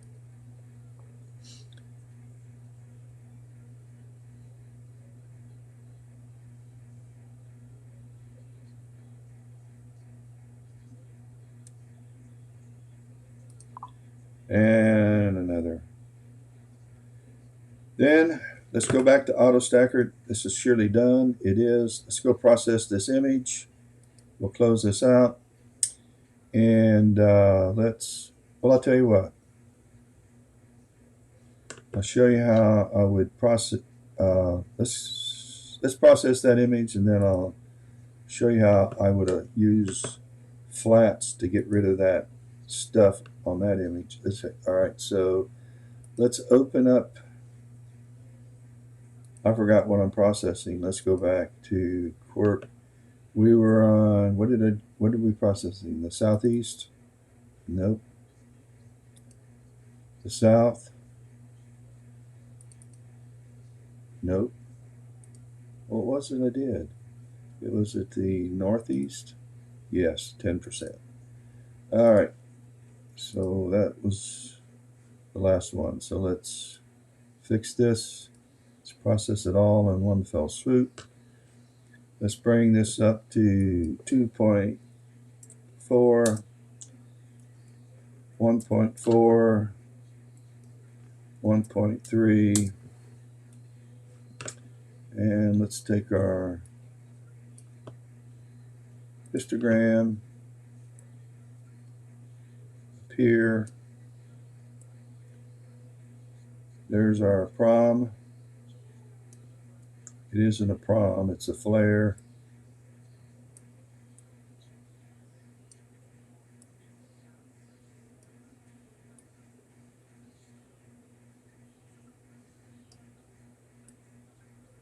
You're going to have to play around with this to get it right.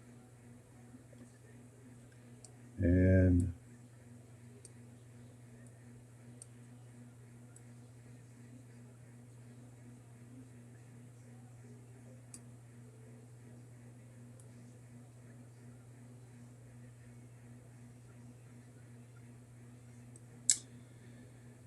well, better, not so good. Let's run convolution up some more.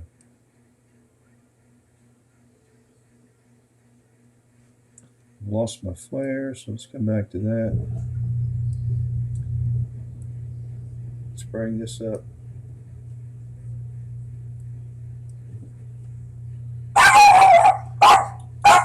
There's Astro Dog.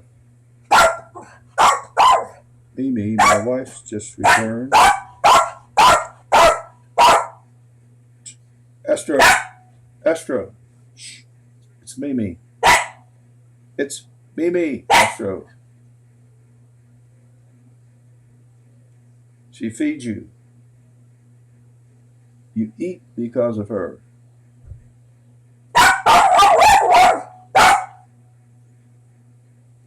All right, back out to, we're going to process this one and call it a day. So let's go to AutoSteckert, and we're going to open up one of these.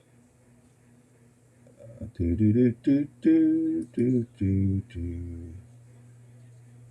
going to open up South. No, this is, did I not rename this? Oh, here it is, 60 by 800. And we want Come here. Mimi, I'm on the YouTube. Susan, I'll come down and give me a big hug. Okay, let's move this over to this area, and let's scrub through this and see if it all looks bad, doesn't it? Okay, let's analyze. And while that's doing that, let's change telescopes. Let's go out to the, see what's going on, and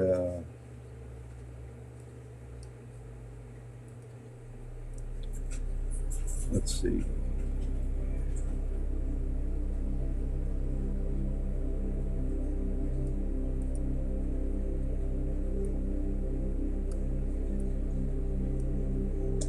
That's pretty centered, and we need to change our exposure to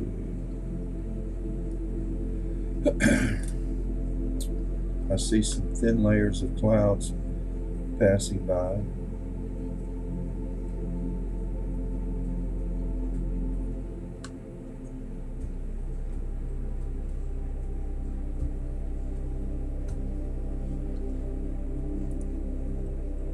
It's done. So let's place 24 anchor points, our reference points, sample points. See how much cropping had to be done because it moved around so much. It's because you're zoomed in with a small capture area.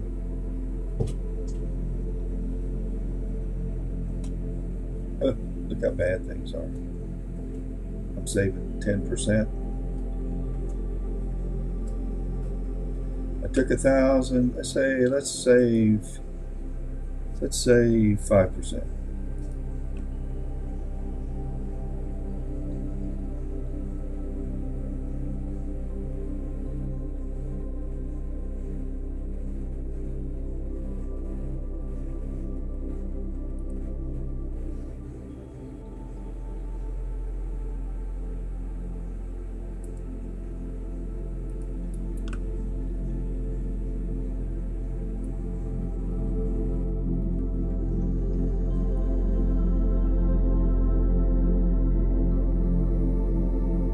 back out and come back.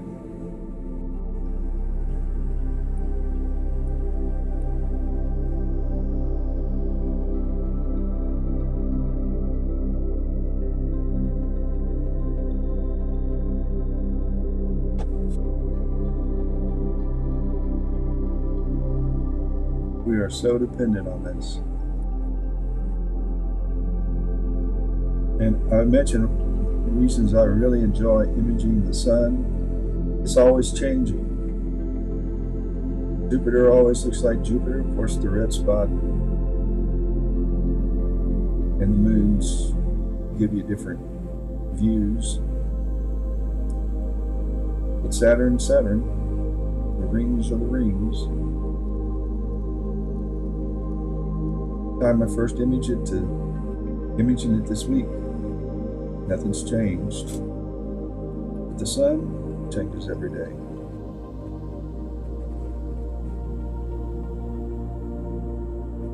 Gives you something unique and new.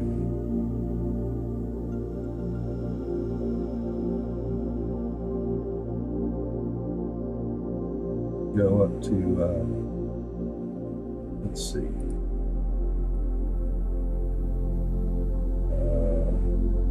Let me tell you, if you still work for a living, this website might get you fired because you can spend all day on it.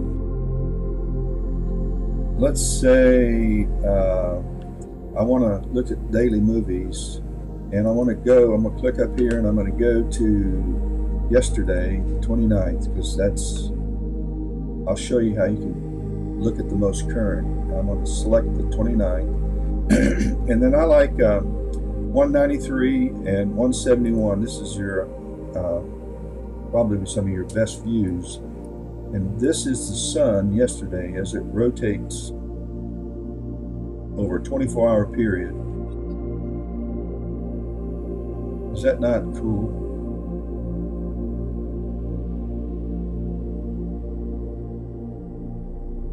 And today we're imaging this right now. What we're going to process is just this part right here, which is moved into close to the center of the sun.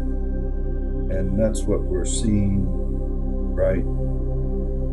No, it's the other camera. But it's this one, and it's done. So let's process that one. Close out of AutoStacker. Bring up IMPPG. Reset all this content, and let's bring up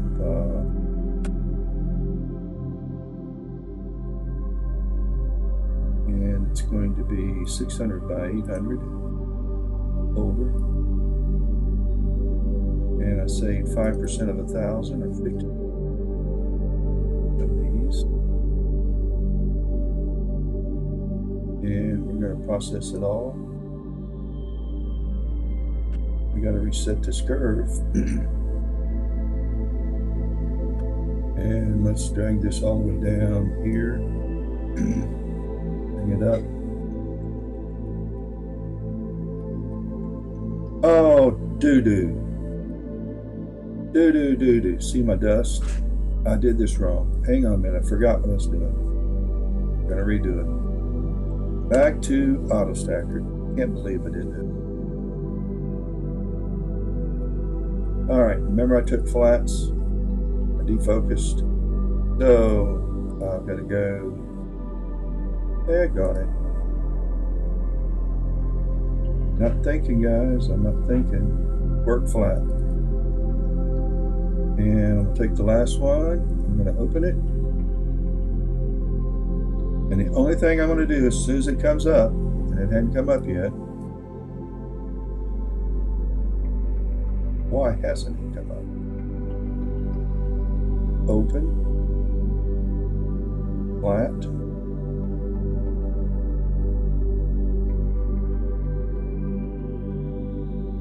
Oh heck, I forgot to change the name of the other. Okay, let's pick this one. This will be a flat. All right, there's my flat. So all I'm going to do is I'm going to go up here to image calibration, and I'm going to select create master And I'm going to go to my, I'm going to find where I want to save this. So I'm going to go to the 30th, today, here, my flat folder, and I'm going to call this master flat. Now I'm going to open up, done, I'm going to open up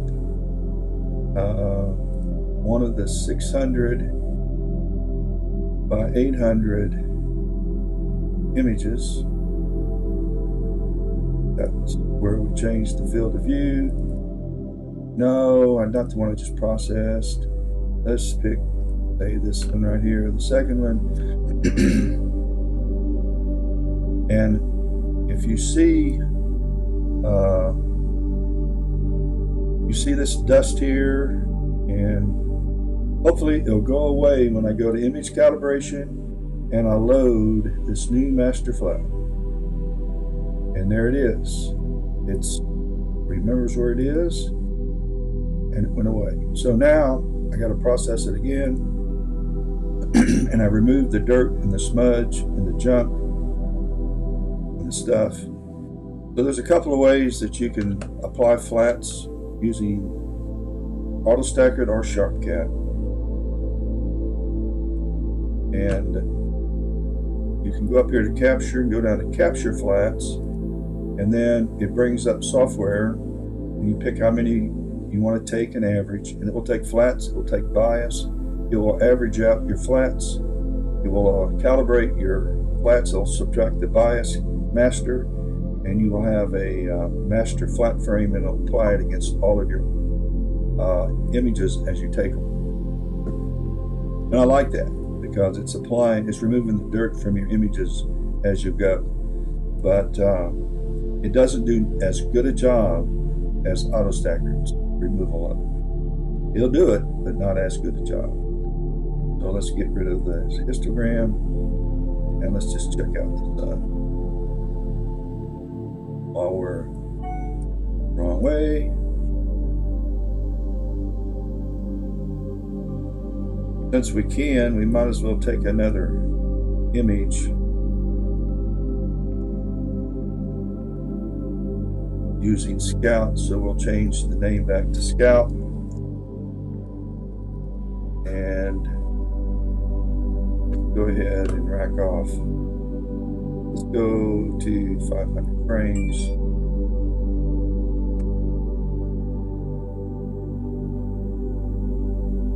And let's see where AutoStacker is. Alright, it's finished that part. Let's save 6% so that we'll have a different folder. Let's place our grid.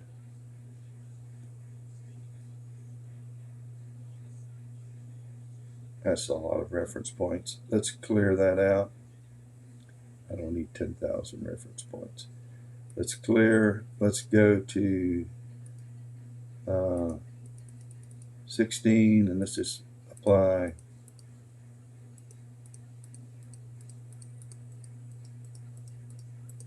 Let's make this thing go fast.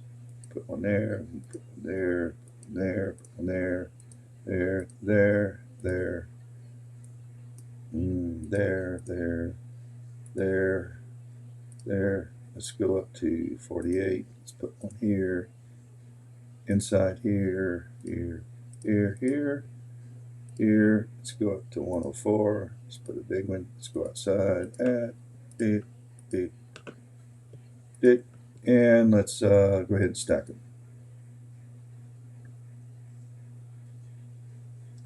While it's doing that, let's take another capture.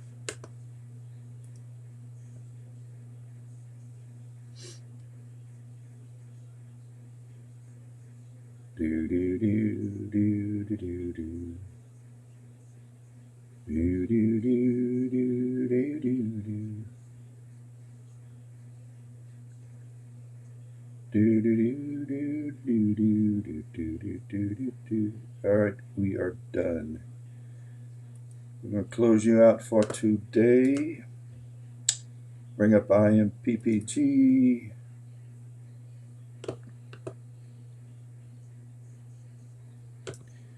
And let's open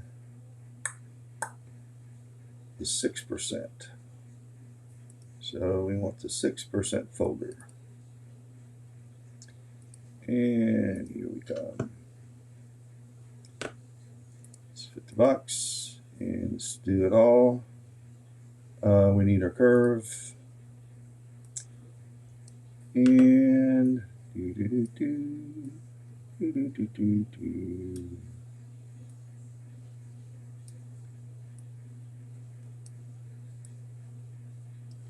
and let's deconvolution to 2.4. That's too much. 1.8. It's close. Let's do 1.6. Let's go up to 1.4. And let's go up to 1.2 on amount of unsharp mask. And we need to fiddle with this.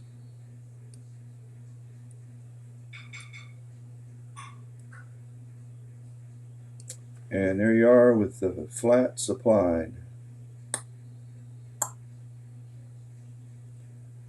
And that is what that part of the sun looks like. The Earth, you could probably fit 2 Earth-sized planets inside this sunspot. At least one. And back outside. Outside. I lost my sharp cap icon. I'm going to take 2 more of these and that will be it. And I'm going to catch some of this football game.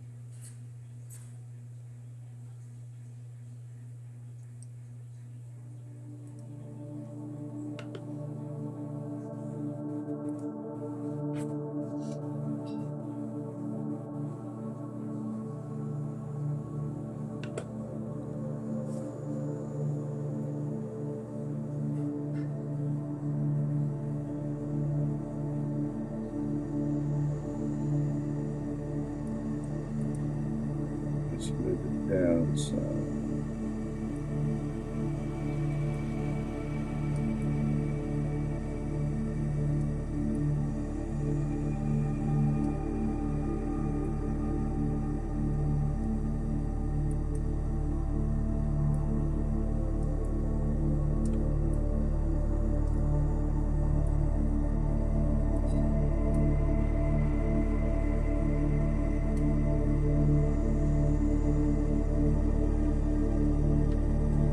Another.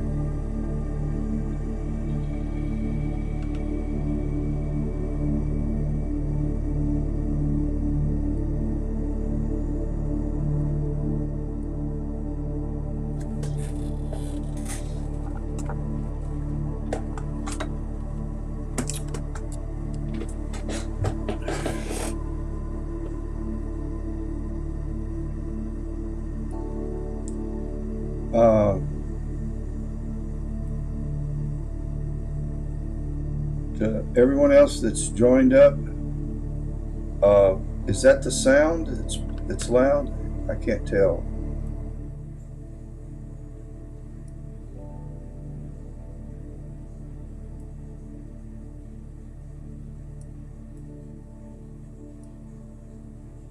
That's what it is. Let's see how mine's turned. No. Are you telling me the sound is way bad? Thank you. It did turn out better. It turned out better than the other ones. And I'm on Luen Su. I'm not going to pronounce your name right, I know. But I agree, it did turn out a little better.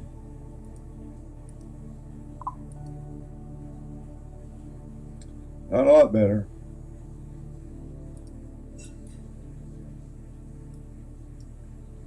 Okay, so has the sound been found all along, or is it just now? Because I apologize if that was turned up to. I got background music that I play.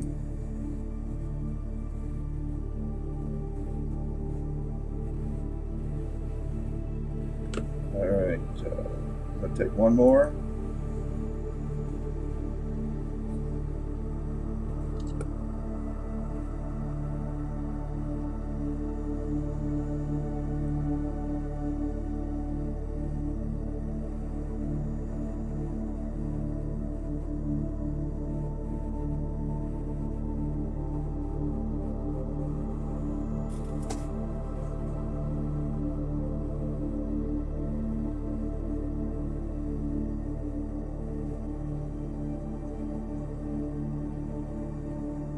No, the dog's not Mike Park. Mark, he's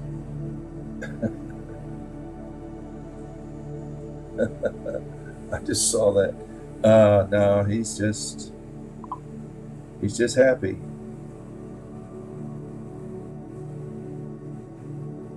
Okay, good.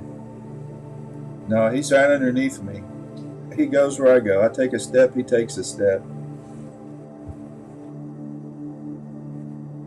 He doesn't leave my side.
Uh, Mark has a question. Staring in the sun is bad for the eyes, and it is. It is extremely harmful to the eyes, but it doesn't hurt the equipment. I'm using a hydrogen alpha filter that filters the sun's light so that only the hydrogen alpha is coming through.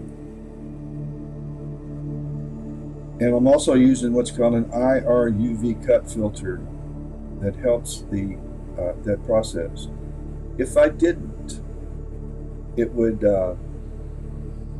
my camera would actually catch on fire. If I did not have the Quark Chromosphere, because of the magnification of the front element, my camera would catch on fire and destroy it quickly. It wouldn't take but a few seconds before that would happen. So I use what's called a Quark Chromosphere, and I'll try to find something here and show you. I've got to bring up my streaming software here though first, and I'll show you what I'm talking about. Good question though. Don't ever look at the sun. Okay. Let me see here.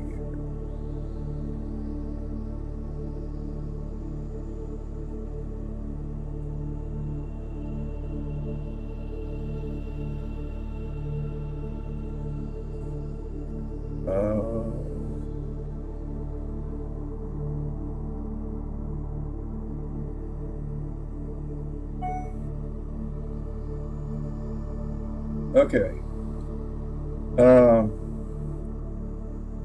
Now I understand my cursor doesn't work on this image, so the the telescope on top is called the Solar Scout.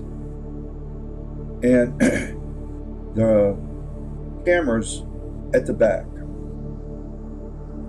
And then there's a dial. It looks like a round thing. That dial, that is to control the Quark Chromosphere, which is attached. It's this big tube thing that goes into this refractor. And that's riding on top of another telescope, and that's the refractor. It's a normal telescope. It's called a 65 EDQ Astrotech. The green thing is a electronic focuser. It allows me to focus the telescope remotely. And then everything between that green thing and the green focuser and the camera all the way at the back, almost everything is the Quark Chromosphere. It also has a dial that I can change the bandwidth of the hydrogen alpha. And there's cables going into it that heat it up, heat up the elements as though they don't get hot enough. And then, of course, these are all the wires. I don't bother about cable management on the solar equipment because I'm not guiding. If I was guiding, all of this would be much more organized as it is on my other two kits. So there you go. That's that.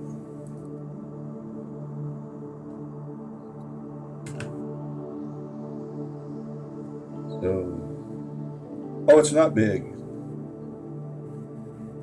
It's not big at all. The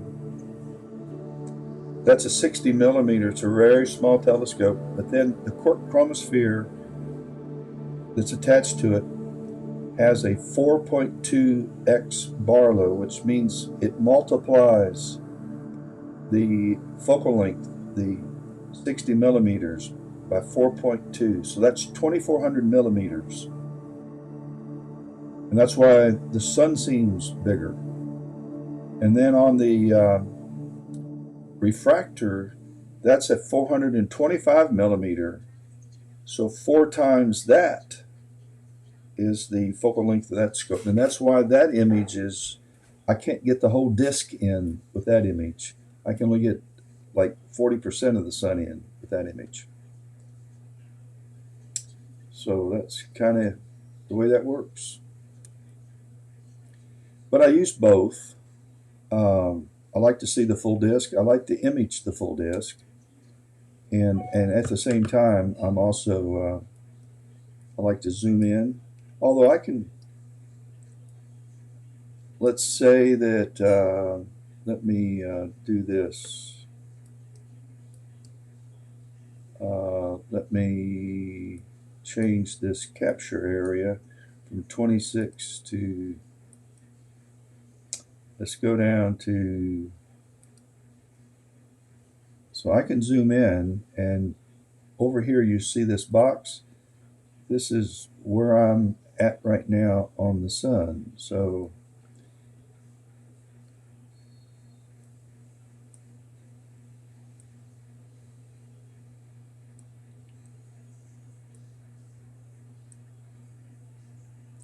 I can zoom into any part of it using the Solar Scout as well as using the the 65 EDQ. Well, if I missed any questions or comments, I get so sidetracked here. I'm looking at a football game, and I'm already USC's got a 7-point lead on Colorado. But Colorado's 3-1. Yeah.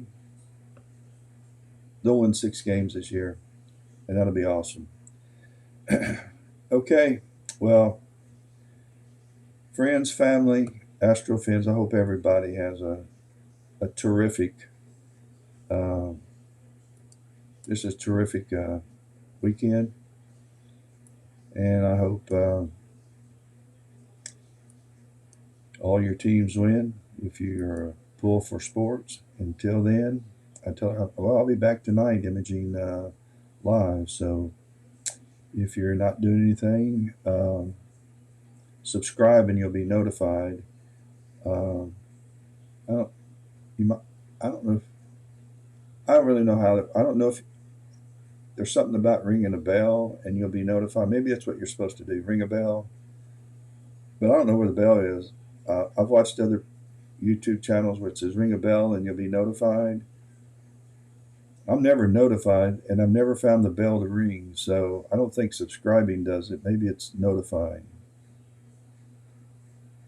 you through ringing the bell. So I need to look for the bell sometime, and then I'll tell people where it is. But if you tonight, I'm going to be imaging Saturn, and then Saturn will be up around 9:30. So probably 9:30, I'll be imaging Saturn. If now, if, I won't be on at all if there's clouds. Not supposed to be, but if there is, I won't be imaging. So if you don't get notified, then I'm not imaging. And then I'm going to find something in narrowband because the moon is out. I'm going to have to use. I'm going to have to image a nebula, uh, probably an emission nebula, because the moon is so bright it saturates the sky, and you can't image galaxies really well. They get washed out. But narrowband limits the bandwidth of light to just hydrogen, oxygen, and sulfur, and then I map those into colors in post processing. And that's kind of how that works. So I'll find a narrowband target. There's plenty up this time of year, and if the skies are clear, I'll be on. And if you just aren't doing anything around 9:30, just stumble around my channel if you can't find the bell either, or figure out how to do it. And that's the name of that tune. So catch you guys later, and I hope you do have a tremendous weekend.